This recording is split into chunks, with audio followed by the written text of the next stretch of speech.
Welcome to the NBA Prop Pick Show, powered by Easy Analytics. I'm John Metler. He's Adam Scherher. Adam, how's it going for you today? Going pretty well, other than it being absolutely freezing in Maryland. We were just talking about that before the show. It's really cold where I am too. I think yesterday it's like 26 or so. I took the dog for a walk. I'm like, what is going on? Like, I feel like we keep getting like a fake spring. It's like 50 degrees and all of a sudden like back down to freezing and stuff. So, it's a normal thing in Maryland. Like we get a fake spring and then it goes back to like 45, 50, but not usually like literally freezing. Yeah. So yesterday we went 1-2. We're 66 and 58 on the year, plus 12.88 units. We have some work to do here to catch Joel Embiid last week of the NBA regular season here, but we'll be with you through the NBA playoffs as well. Make sure you like, comment, subscribe. If you have questions, drop them in the chat. Help us find the best prices. Also, if you're watching a replay, drop the comments below in the YouTube video. I will answer if you drop some questions, or you can ask about players we're not even betting on as well. We have 3 bets for you today. Adam, was there anyone on the board who kind of stood out? It's like that last week of the regular season, the minutes are kind of all over the place because you have teams tanking. You have some teams really obviously pushing for certain spots and seeding and stuff. The West is kind of messing at the top. Is there anyone that stood out projection-wise, but you're like, I don't know about this one after a manual adjustment? So the Mavs in general, I think, kind of have some weird minutes projections at the moment. You know, obviously a team that's had a lot of moving parts lately. So in general, I didn't really trust the Mavs here, but specifically Anthony Davis, his unders on pretty much any points prop, three-pointers made, etc., looks really good. But I was scared off by there's a really big gap in the market versus projections on him. And I was scared off because, one, it's just, we still don't have that many games of him with Dallas. Obviously, they're extremely shorthanded. The offense is just going to run entirely through Anthony Davis. And we have seen him score at a much higher clip over their last couple of games than he had previously. So I think it's really difficult to confidently quantify exactly what a healthy Anthony Davis does on this team. And that's before you factor in that he's also facing the Lakers today. So I went ahead and just skipped over that one. Yeah, that's one of those, it's like revenge spot. I'm not going to bet it, but I'll just leave it alone. I'm just not going to touch it. Like if this were like an established spot where Anthony Davis has been healthy, he's been playing with the Mavs for the last 2 months, we know what we're expecting. Like a lot of times you like looking at these spots and betting the under, because a lot of times the market is going to overvalue that revenge spot. But when you combine the fact that he is probably going to be a little bit more motivated to go score some points today with the fact that we don't really know exactly what healthy Anthony Davis looks like anyway, I think it was a stay away from me. Yeah, we always, usually at this point in the season, you're dealing with tanking. We've had to deal with some minutes shakeup, like you're talking about the Dallas Mavericks. It's all of a sudden you get Anthony Davis, Derek Lively, Daniel Gafford, all these guys back. You haven't really seen them play together. You don't really know totally what that looks like. You have the Memphis Grizzlies fire their coach to shake up the minutes, kind of the Memphis Grizzlies. And then yesterday, the Denver Nuggets fire Michael Malone with 3 games left in the regular season. And then the Nuggets are on the board today. And we don't really know what that looks like with the minutes and stuff. Usually everything's pretty established by this point in the season. You're more looking at those tanking teams where the minutes are kind of all over the place. And the rift I was reading with the Nuggets was GM wanted the younger guys to play, like a Jalen Pickett, and Michael Malone, head coach, won more veterans like Russell Westbrook. So now you're looking at tonight's game. You're like, what does this mean for who's on what side? Because the GM and the head coach got fired, so we don't really know. Is it is the new head coach the guy who's going to lean more on the rookies, or is he the guy who's going to lean more on the vets? So kind of an interesting spot, something to keep an eye on here with the Nuggets as well. Yeah, going through the board today, it felt a lot like the second game of the season when you're just looking at stuff and you're like, oh well, there's a lot of question marks here. I don't really know about that one. It felt exactly like that. Yeah, and we have 3 games left, and then the Celtics. I don't think they officially tag everyone on questionable. I don't think they're officially tagged as questionable, but that spread has moved from Celtics favored by 3 to now the Magic favored by 6. So that's probably a punch job by the Celtics. I don't think it's officially dropped on us here, but yeah, I think none of them are officially. I don't think any of them are officially tagged as questionable, but that spread has moved 9 points, and even the Magic being a 3-point dog, that wasn't really reflective of what that spread should look like. So I think they initially on the opener they thought the Celtics might rest some of their guys. Now it looks like the Celtics might rest a lot of their guys. So that's it's just a weird day and stuff. Yeah, no official injury report there yet. Yeah, I feel like that's going to be at 2:00, and it's out, yeah. and they're just going to name everyone out. That's what that spread. Except for the way the Celtics do it, it'll be everybody's questionable, and they'll wait until 6:00 to say that they're not playing. If you're new to the release procedure, We have 3 bets for you today. We'll tell you what game we're betting on, bring what prop, the team, the player, the bet, and then we'll have Adam put these projections to work and put them against the market. Adam's from EV Analytics. They do fantastic prop projections. You can find those on the Covers website. Go Sports NBA Prop Projections. You can see them there. We have 3 bets for you today. Let's get rolling into the first one. We're going to bet 365. And we're going Magic Celtics. And we're looking for the assist market.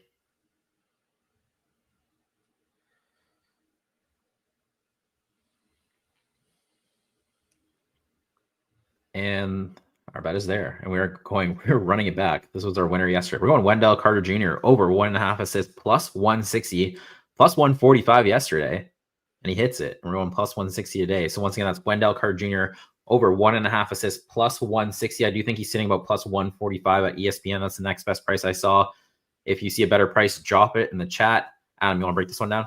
Yeah, everything I said yesterday, run it back applies. It applies today as well. Obviously, it's a tougher matchup on paper against Boston than against Atlanta yesterday, but we don't actually know who is playing for Boston, so it's probably not actually that bad of a matchup. But you're just getting plus 160 or plus 145, whatever price you can find on somebody going over his essentially average assists in the role that he's in as a starter with Banchero, with Franz Wagner, without Jalen Suggs. He's averaging about 1.5 assists per game. This is a spot where you don't have to worry as much about them doing weird stuff with his playing time. You're expecting him to play upper 20s, low 30s in minutes. And it's not going to be exciting. I said it yesterday, like you're probably not going to get 3. I don't know what he ended up with. I know when I looked, he had 2. You're basically hoping he gets 2 assists here. It's not going to be pretty. You're not going to get a lot of opportunities, but the price just isn't in line with reality of what you're expecting him to do. And you saw, Del, if possible, can you pull up the standings too? Because the Magic won yesterday, beat the Hawks. I think they're 1 win away from securing the 7th seed, which would give them home court. So obviously, this isn't one you want to give away. If the Celtics go and rest everyone, which would also help his ability to convert potential assists too. If you're someone like Wendell Carter Jr., because there's not going to be it's not like he's making spectacular passes.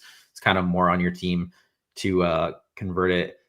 Yeah, I feel like so there's 3 games left. They would have 40. I think they have the tiebreaker with the Hawks too. So even the Hawks go 3-0, they would have 40-40. And then, so I think one more win by the Magic guarantees them that 7th spot in the play-in tournament. I'm pretty confident about that because I know they just secured the tiebreaker with the Hawks after that win last night.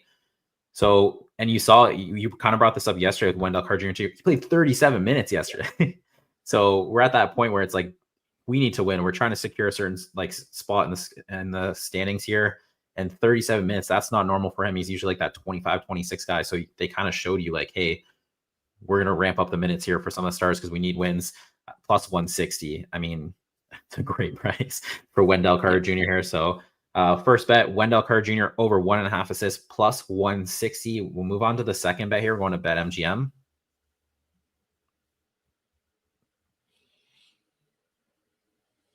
And we're going Trailblazers Jazz. And we're looking for the rebound market.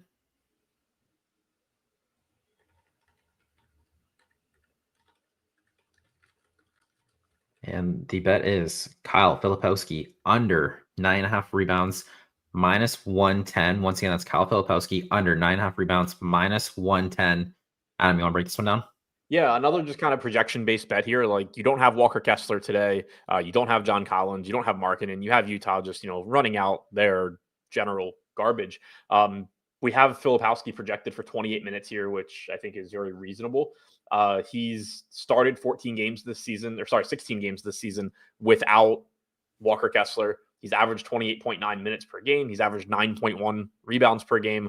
No DeAndre Ayton, of course, for Portland makes the rebounding matchup, a bit better, but it's not like Donovan Clingan can't go grab rebounds. So it's not an ideal spot, I don't think, for that.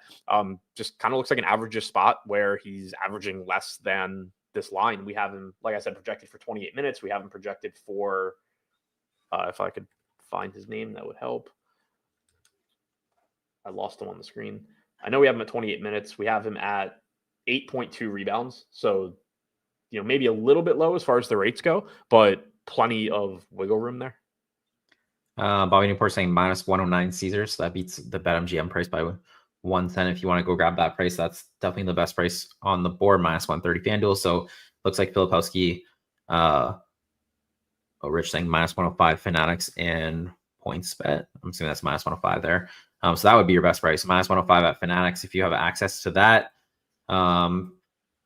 What was I going to say with Bo Filipowski? The Jazz are just like on this.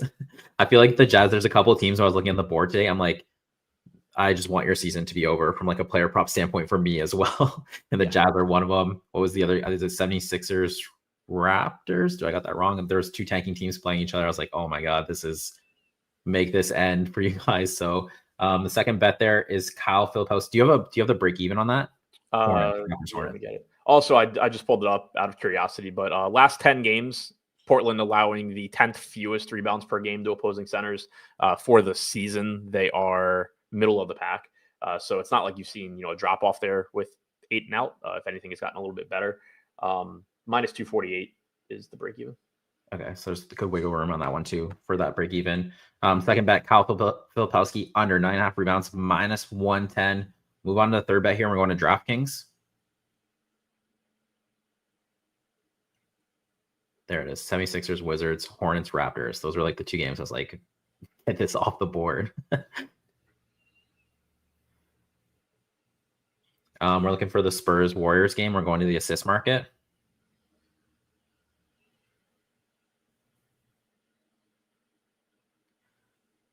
And the bet is Stephon Castle under 5.5 assists, minus 110 for Stephon Castle. So once again, same bet as yesterday. We've got two of the same bets from yesterday.